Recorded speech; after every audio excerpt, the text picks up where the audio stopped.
So, someone asked me a very important question about being intimate with God, and I became very transparent. It used to be very, very difficult for me to pray and talk to God because I was raised in a household where we're not allowed to express our feelings, and if we did, we were told that uh, we would have more pain inflicted upon us if we cried or expressed an emotion. So I grew up always stuffing my feelings down and not being able to express how I felt, never feeling safe to express how I felt.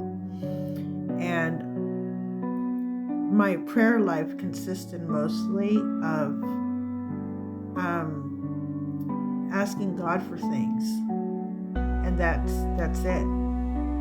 But something happens where you become intimate with God when you start sharing how you feel, and like King David, talking about your feelings, and knowing you can go to God in those moments where you feel vulnerable and confused and you're hurting. And that's when you step into a true intimate relationship with Holy Spirit, when you're able to express how you feel, and you go to him for comfort. Now, a lot of us don't have that, and we didn't have that growing up. We didn't have that ability to go to our parents because they were so messed up. So we don't have that relationship with Holy Spirit. But if anything, the Lord wants us to learn that he is comforter and that we can only go to him for comfort. So let me encourage you all tonight to learn to go to that place, making him your source for comfort and for love and for peace, because that's where true intimacy is built.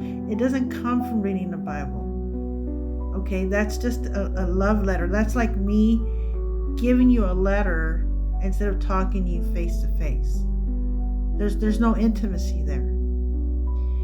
And if we're going to get filled with him, and if we're going to truly experience this presence and experience that love and be filled with him, that's what happens when we worship him.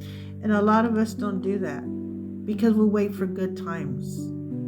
But it's when you can worship him in a difficult time, when you can worship him through thick or thin, that's where intimacy is built. That's where relationship is built, because you're learning to put your trust in him even in the hardest of times. And so this is my encouragement. Go beyond just church attendance. Go beyond just reading about him in a book, and learn to go to him as your source, as your comforter, as the lover of your soul. And you're going to move out of a place of religion into relationship, because a lot of you just have religion and that's it. It's just a to-do list. It's just getting your needs met, and it doesn't go beyond that. But he wants so much more for you. And a lot of you are thirsty and you're hungry and you're going to other sources because, again, you don't have a relationship. You have religion.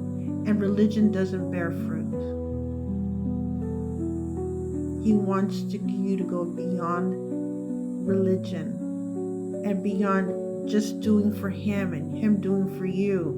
And what can you do for me, God? To here's my heart, I'm pouring out my soul to you.